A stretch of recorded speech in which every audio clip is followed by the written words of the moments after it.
Peace and greetings. God is Queen Jamila here. And it took me a little while to get this.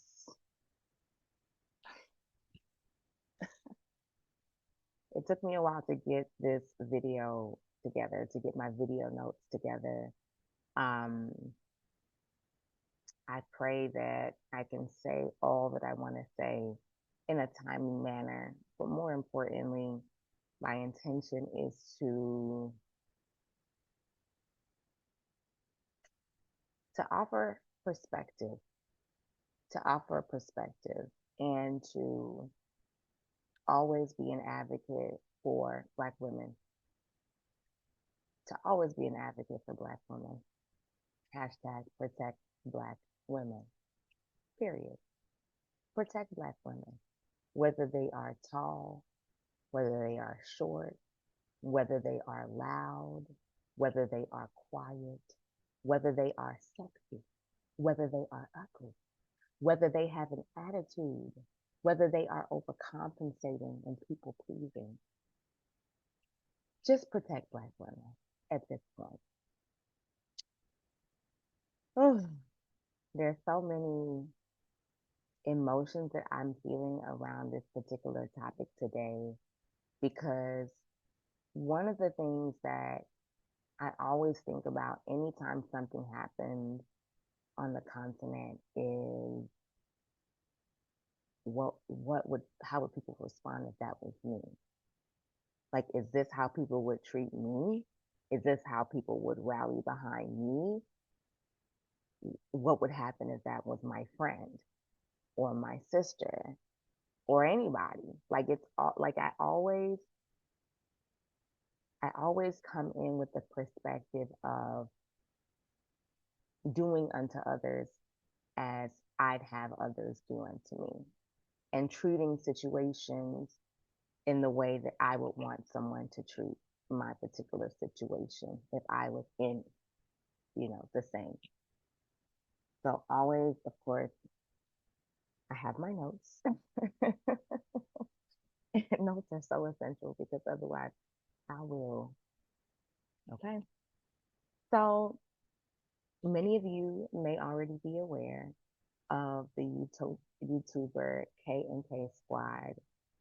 Her name is Kevisha Drew, and um, she's established a pretty solid YouTube presence and has been making videos, going live, doing short for years now.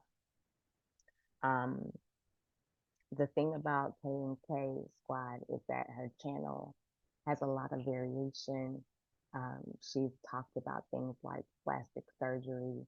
She's talked about a doctor botching her with plastic surgery.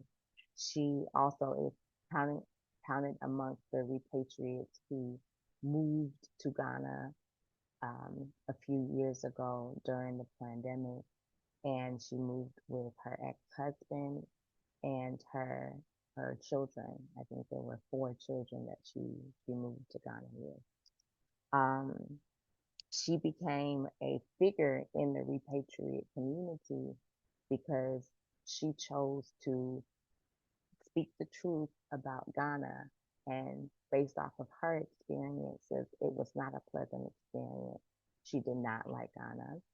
Um, she said many, many negative things about Ghanaians, and she had a lot of negative experiences with being comfortable and being comfortable in the country. Speaking about how she was in the airport and that she was required to give additional money, dealing with bribes, just a whole lot of negative experiences.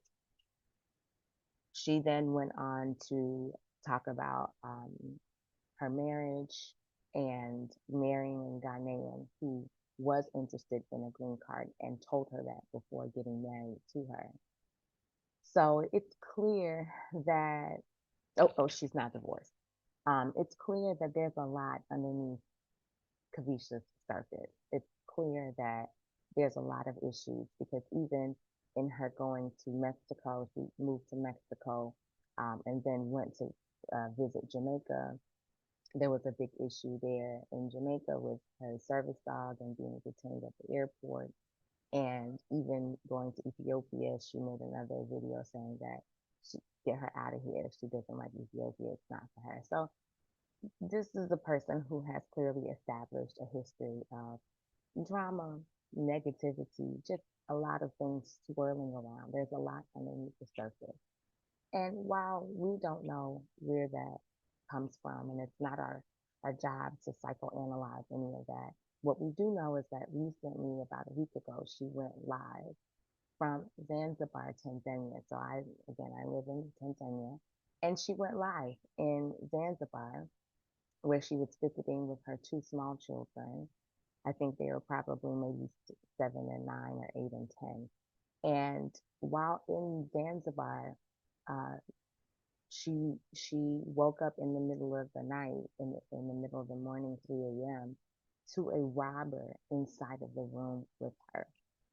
Woke up to someone in the room with her who was there for the purpose of a robbery. This is a live robbery. And obviously sprung out of the bed and went into full blown attack mode.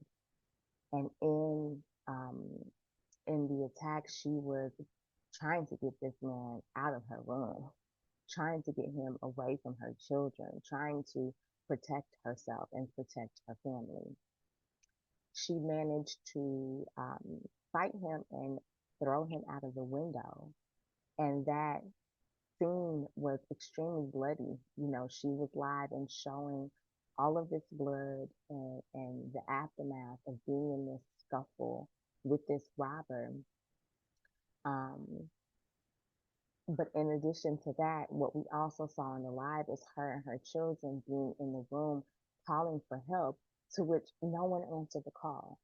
It appears that once the robber was thrown out of the window, that he ran away and ran down to the beach side, to which the security person who was on the beach side tried to apprehend and chase him. And it seemed as though when he came back to her bungalow, that he was badly wounded himself, that he also had suffered based off of whatever physical interaction he had gotten into with that robber.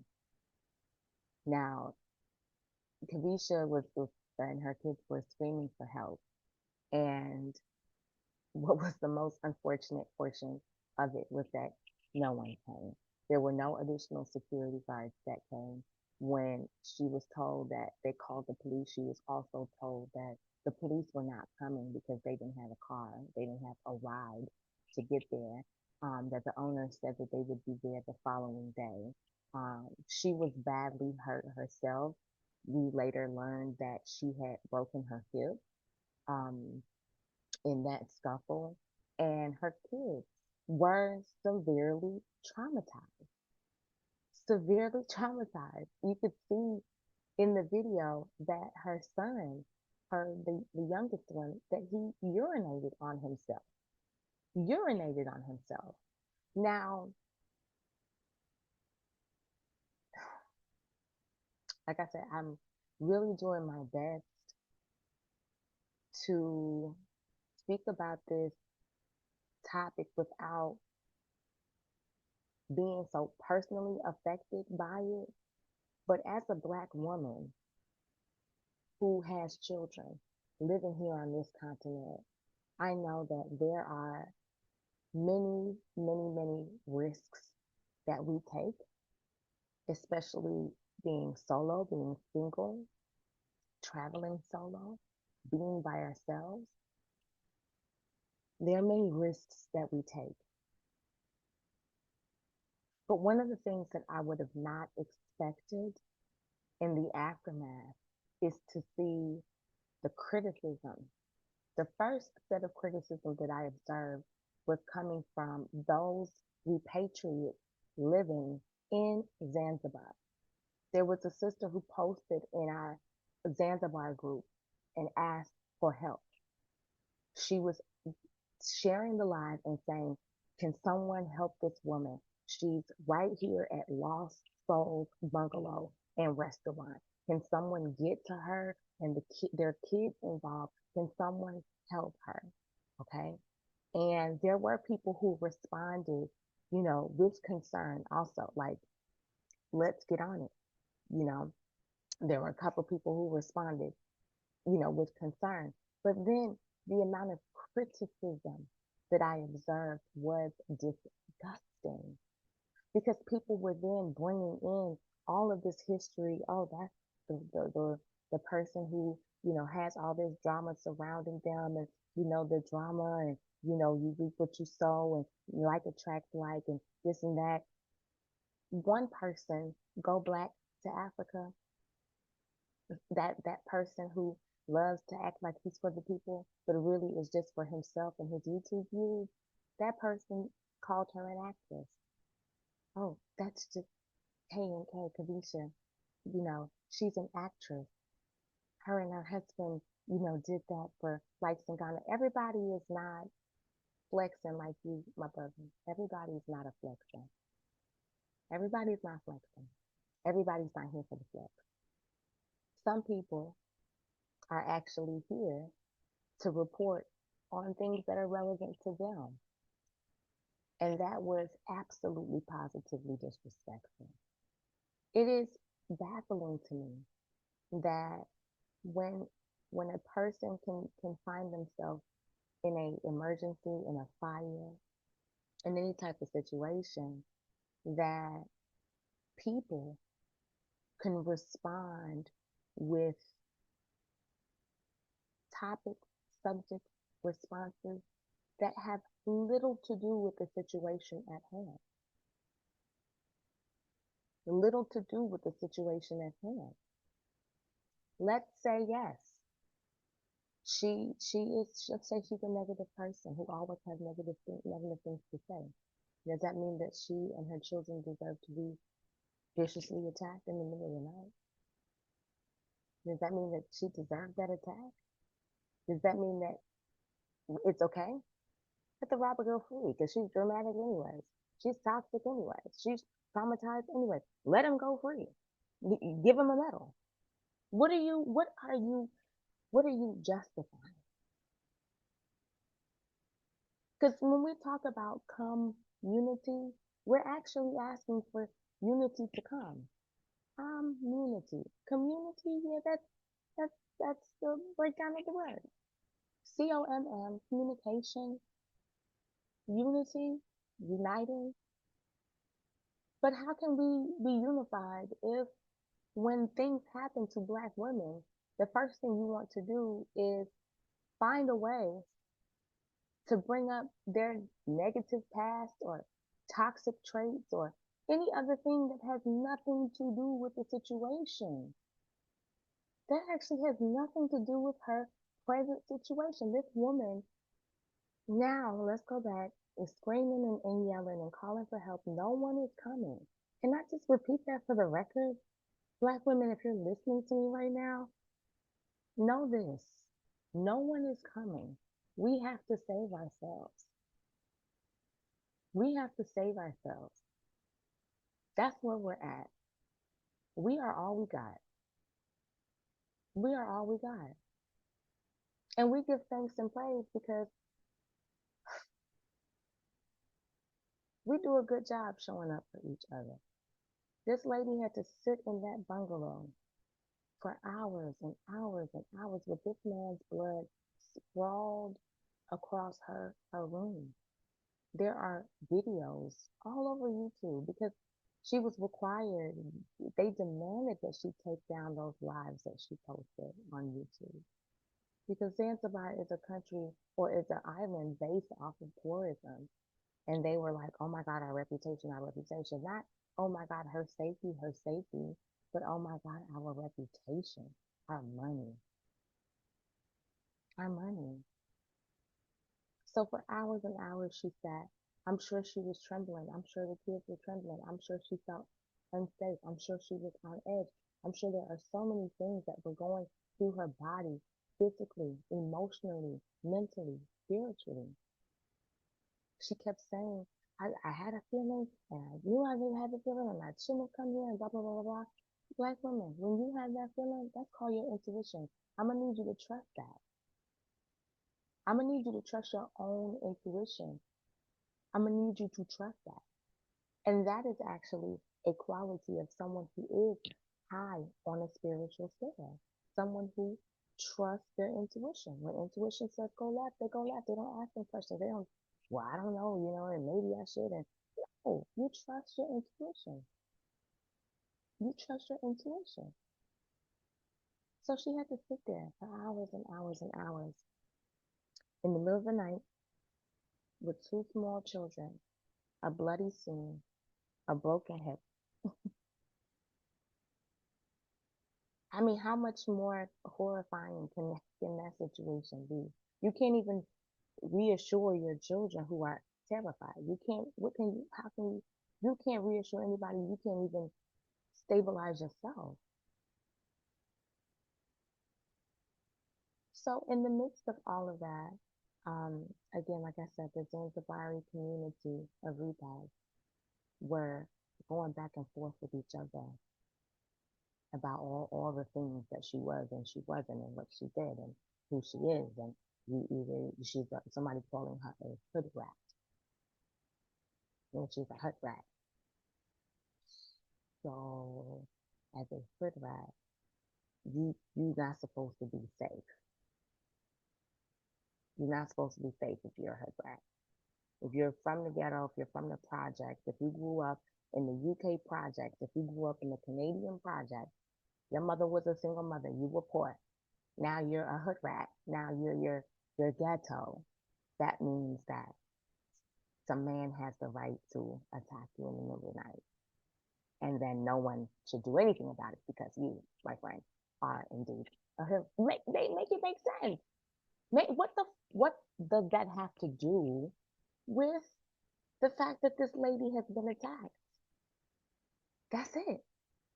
Stay focused, my friend. Stay focused. Okay? And whether you want to talk about the energetic reasons and etc., there's a time and a place for everything, as my mother likes to say. There's a time and a place for everything. This is not the time for that. This isn't the time for that. You doing the victim blaming thing. Like, is that something that the West taught you all? The West taught you that too? Victim blaming? Oh, and they didn't, oh, she was raped. Well, look at what she had on. She could come out naked. Nobody has the right to be touching and violating her. No one has the right. You don't have the right. You don't have the right. It's wrong. It's wrong. Period. There's a period after it's wrong. And let's go into how he robbed her in the first place. Let me shine a light. Let me give some more information and some more perspective. It turns out upon review of the live video when she first walked into the room, she first did a walkthrough when she got there. Okay. And she looked back at that video to realize and see that the robber was actually in the room at the time that she did the walkthrough. He was already in the room, hiding in the room. Okay. So that means that when she checked in, he was in the room. When her and her children were showering and changing and preparing for bed, he was in the room. When she was getting settled in for the night to go to sleep, he was in the room. That's what you're justifying? He was in the room because she was a hood rat, right?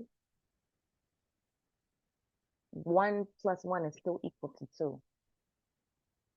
And that doesn't add up. He was in the room because she was a hood rat, so she deserved. Well, I did. Y'all. Come on, party people, in the place to be. It's not okay. It's not okay. He was in the room. Okay, so when she woke up in the middle of the night after he had taken what he wanted to take, he went around and took what he wanted to take from her home. When she woke up in the middle of the night, her trying to get him out of the room, was because he didn't break in the room. She didn't even realize that there was no forced entry. He didn't break into the room.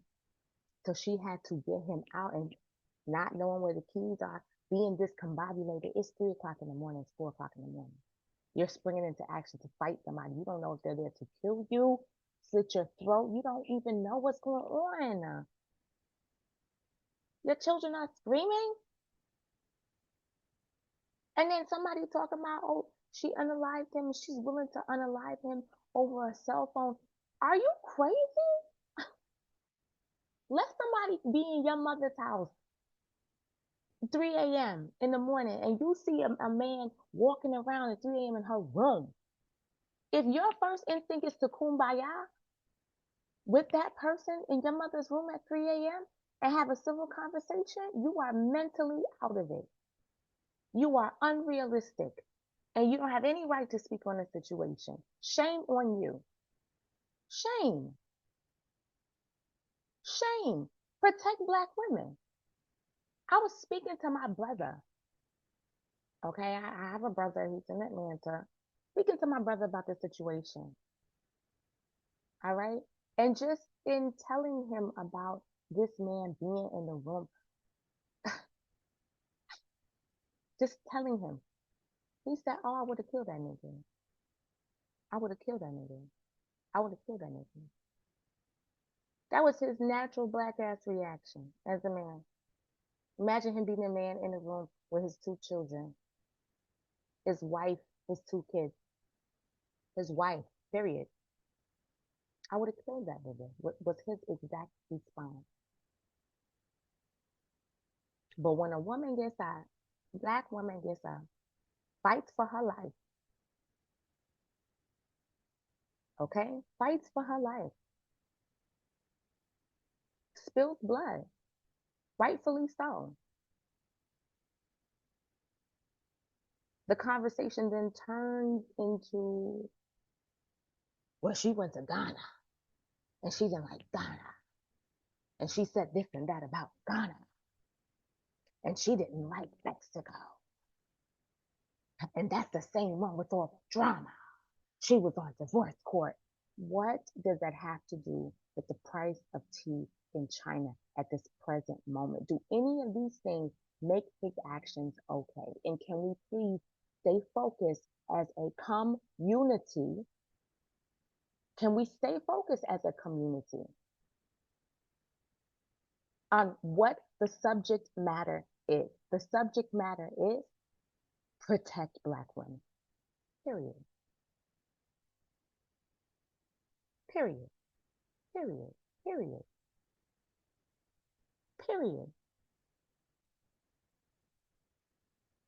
There is a scholar with a very complicated name who says that Black women are the most unprotected beings in this great earth. In the case of Kevisha Drew, I would say that is the truth. Nobody came. Nobody was looking out. The poor security guard, he was the only one who took action. There was another man on the property who, when she was yelling and going live and hysterical, she was hysterical, as I would be, as you would be, as anybody would be in that situation. Who are these people who get robbed in the middle of the night and they're like, oh yeah, kumbaya, my lord? Like, who's doing that? Would you not be hysterical? Would you not be emotionally charged? Would you not be terrified and angry, shocked? Now multiply that times 3 because you are there and you have 2 small people with you that you also have a responsibility to protect. Somebody said she put her kids in danger. How? By checking into a hotel? By checking into a hotel? You put your kids in danger by checking into a hotel? You go and check into a bungalow, you check into a villa, you check into a property on Airbnb or a property online on booking.com. You check into a property. You put your kids in danger? Make it make sense.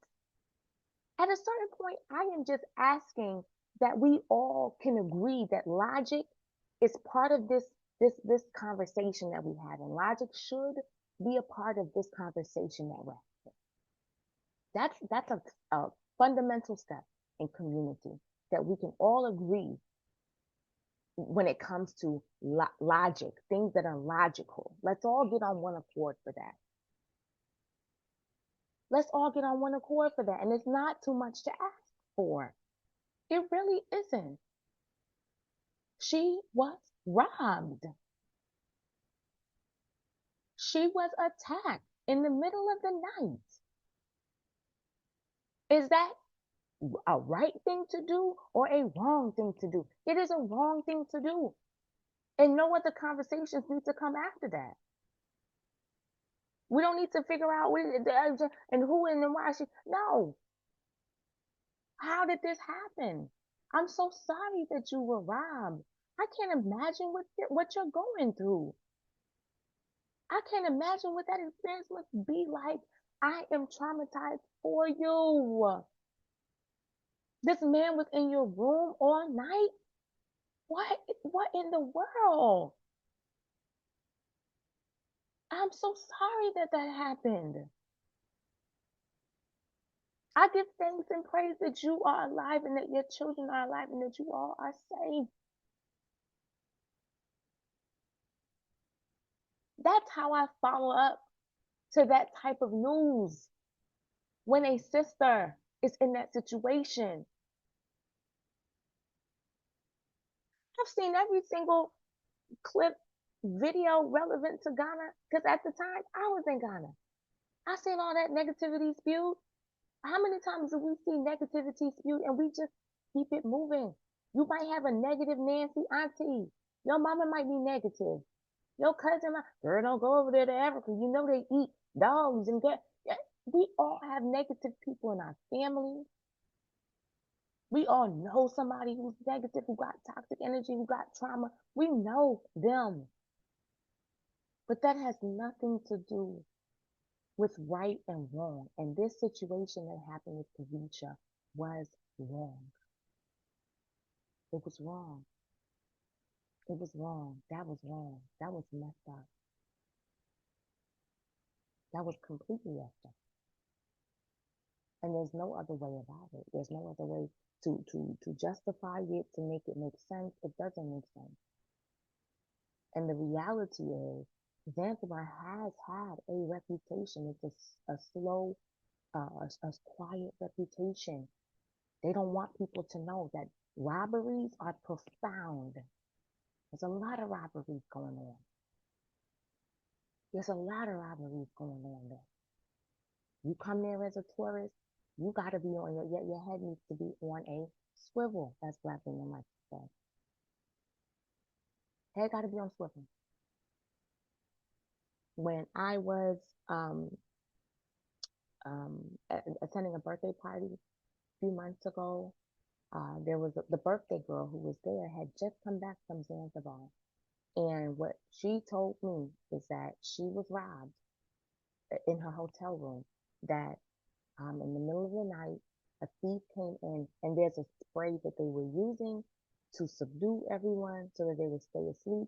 That she had a cell phone right next to her, like on the nightstand when she was sleeping, and that sometime in the middle of the night, she saw the light go on the cell phone. When somebody taps the phone, or when the phone is coming off of sleep mode, she saw the light go on. She thought somebody was in the room, but she was so sleepy, she couldn't wake up. And then in the morning, found out that her cell phone was gone, as were other people's cell phones in the same hotel. I didn't know at that time that they had that spray. I didn't know anything about that. I had been to Zanzibar a few times. I've even done a retreat there. Didn't know anything about that. Didn't know anything about that. And even now, I'm preparing myself to go to Zanzibar because I have a client coming for the New Year's, and I have to host a retreat. And I'm like, okay, I'm definitely not going without my husband. That's A. That's A through Z. We're not going without pay. Because if a man is in my room in the middle of the night, I can rest assured that my husband will handle it and that we would be lucky for that man to still be alive to tell any story the next day. We don't play around. We're not playing. My husband doesn't play with protecting me as his wife. And the reality is that with Kavisha, she's left exposed. There's no one to protect. She's there as a woman. And many of these countries, they don't have the same feeling of being respectful towards men and women equally. It's not that. They'll be respectful to men and be very disrespectful to women. Very disrespectful. It's like you not they're not taking you seriously. As a matter of fact, Kavisha, after being forced to take her live videos off of YouTube,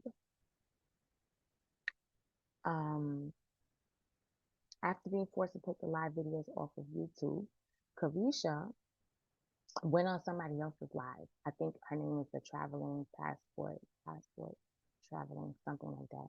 She went on her live because she couldn't do it from her own page because they were watching her page. And she said that these people, after everything that she's been through, these people then accused her of participating in sex tourism.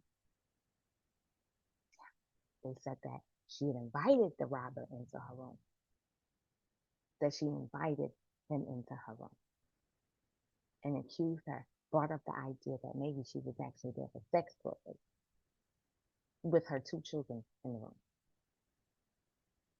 with her two kids in the room. People will literally try to find any way to avoid, let me say it again, wicked people, bad mind people will try to find any way to avoid taking responsibility and empathizing with Black women. If this was a white woman, I don't think any of these things would have come up. I don't think these things would have come up. If this was an Indian woman, I can guarantee you that no one in her community would be bringing up a video that she posted in 2021. Nobody would be bringing up anything else. They would be rallying behind that Indian woman. But with a Black woman, oh, we think that you're using it for sex tourism. Then the hotel or the bungalow, they went on to say, oh, you posted the video on live, we're not going to pay for your medical expenses. We're not going to pay for your medical expenses because you went live. We're not paying for anything. These are journalists. We're not paying for anything.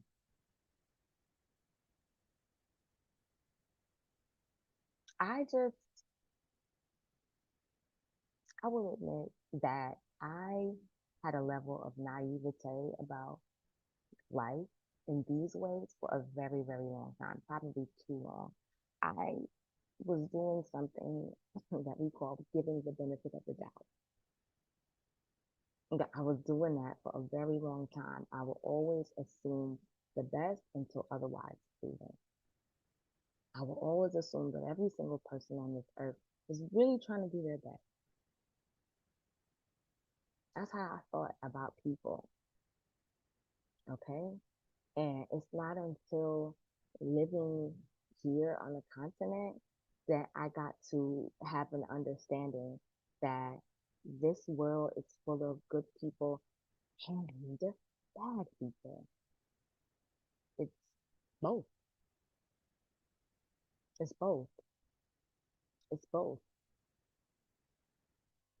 As a business owner, I can't imagine that. Like right now, I have an Airbnb in Dar es Salaam. I can't imagine somebody experiencing that in my place, whether they are Black, white, Chinese, Indian, Ethiopian, whatever. I can't imagine someone experiencing that in my property and me not doing everything in my power to try and make right of that situation.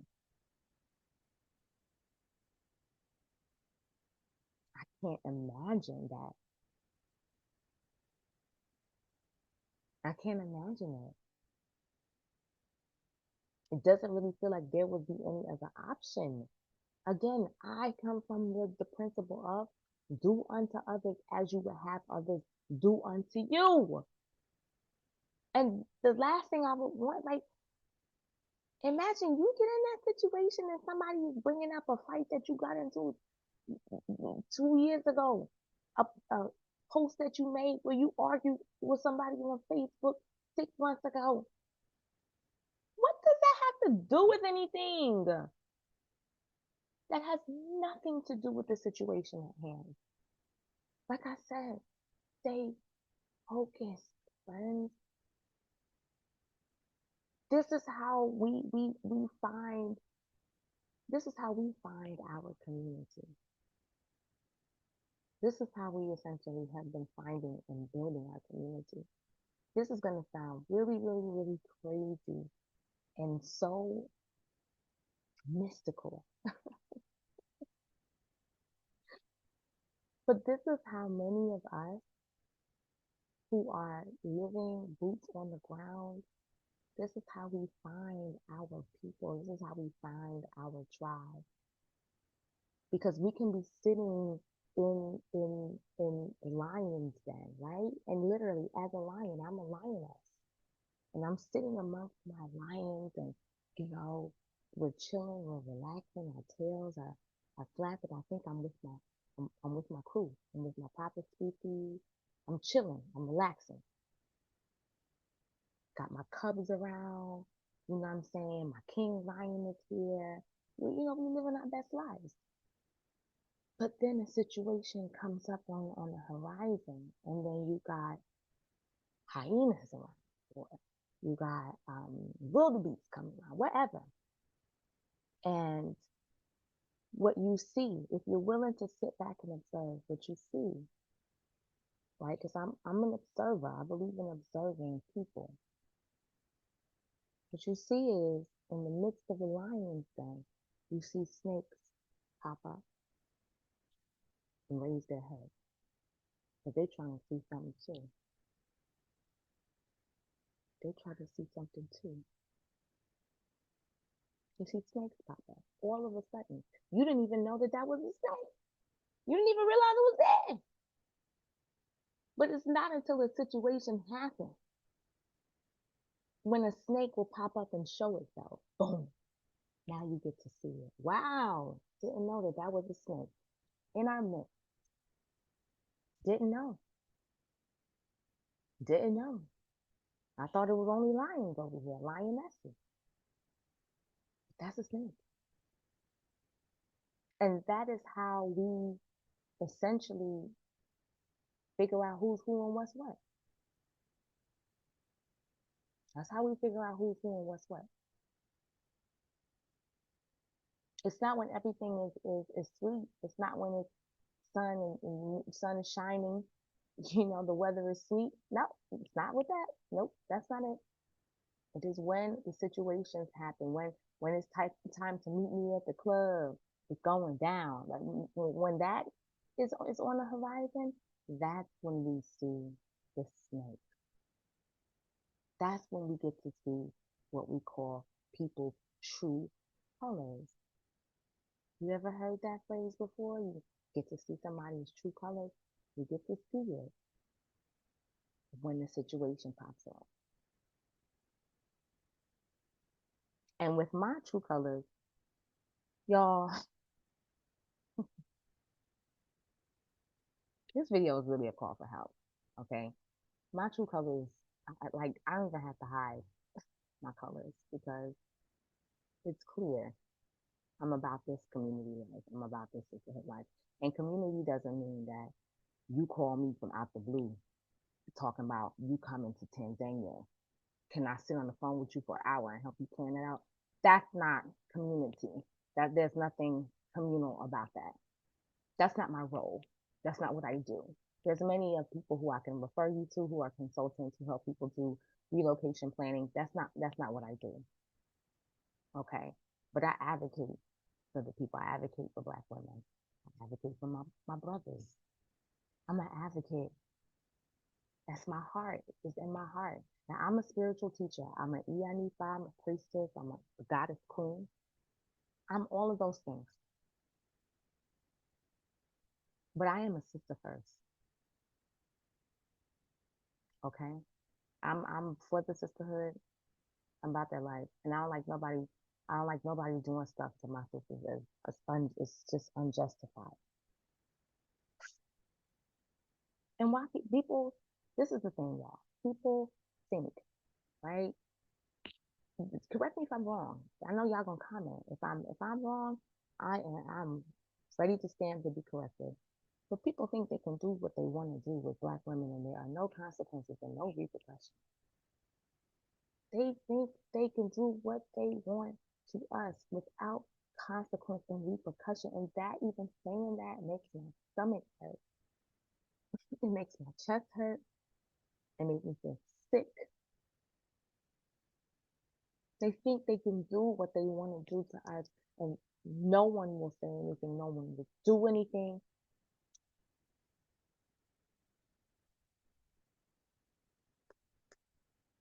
It makes me so angry.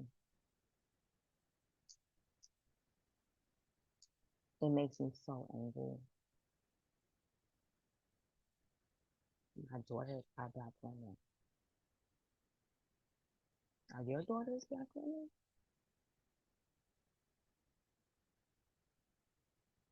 That's what when Jesus said, let he without sin cast the first stone.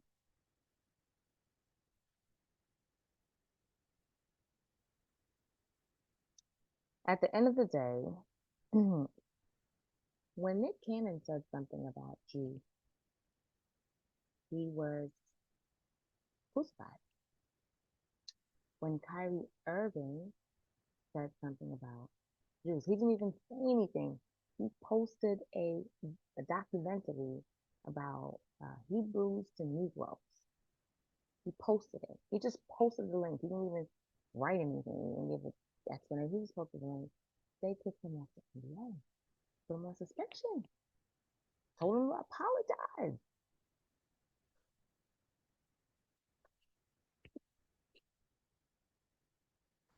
When Kanye said something about Jewish people, they tried to blacklist the brother. You understand what I'm saying? Do you understand what I'm doing? Are you picking up what I'm putting down?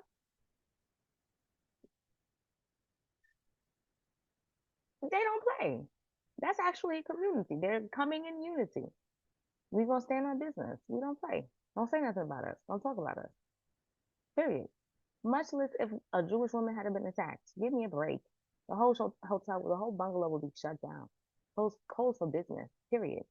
Boycott internationally. Internationally.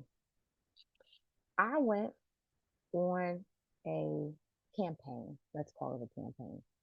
After this incident, about 5 days ago, I posted in my group. I have a group for sisters only, and I posted in my group, sisters, listen, this is the situation. We need to do something. We need to take action. What I want to propose is giving a 1-star review to Lost Souls, SOLES, bungalows and restaurants. That's what I posted. Okay. I also posted screenshots or a video of um, the 1-star review that I and others had already posted. I already had been telling people and messaging people on a one-to-one basis. So I posted that, and the sisters in the group, this is an amazing group of sisters. They are all over the world. They're in South Africa, Kenya, Malawi, Guinea. They're in the States. They're in Canada. They're in UK. These sisters, they don't play. They're in Gambia. They were like, they left. Say no more. Period. So they all went online, giving 1-star, posting, talking about the situation. Somehow, some way, the bar, bungalow, first they tried to say, oh, we're just a restaurant. We're not an actual lodge. Okay, lodge. Then they went on attack. Oh, we're gonna report the embassy. Okay, give thanks and praise. Go ahead. finally they found some type of way to to make it so that we can't see each other's one-star review and that they are getting them removed from Google. And so this ultimately is a video to bring you all up to speed, to have an honest conversation about what community should look like, and to ask you for suggestions. I don't know everything. I'm more than happy to identify and admit I don't know everything. What, how? How could I know everything? I mean, I know spiritually, my soul knows, but I don't know everything. What is the way? How do we unite? How do we stand up for what's right? How do we become like these people who we told, these people stick together? Where is our stick togetherness? Where is our adhesion? Where is our tape? Where is our glue? What are we going to do? What are we going to do? Because I'm open. I'm open to the cause. I'm open to galvanizing. And why am I looking at this particular hotel? Because number one, that was a setup. How did he get in the hotel room? Is it not giving setup? Again, I'm open to having a conversation, but it's giving setup to me, giving setup. I hate to even say that because I hate to even think that anybody could really. It's so hard to digest this.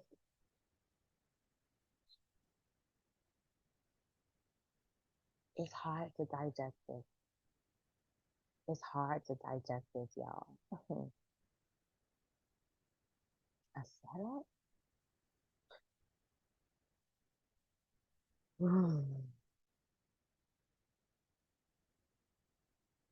So let's assume the worst. It was a setup. Somebody set your sister up. What do you do? What's your recourse? Because after they set her up, now the hotel is talking about they're not paying for her medical. And according to the sister who did go and meet up with her in Zanzibar, she's walking on a plane now, y'all. Kavisha is walking on a cane. She's walking on a cane because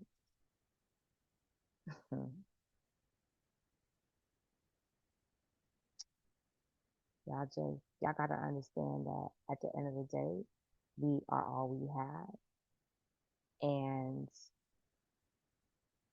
we're not gonna be able to come together in unity if we continue to tear each other down.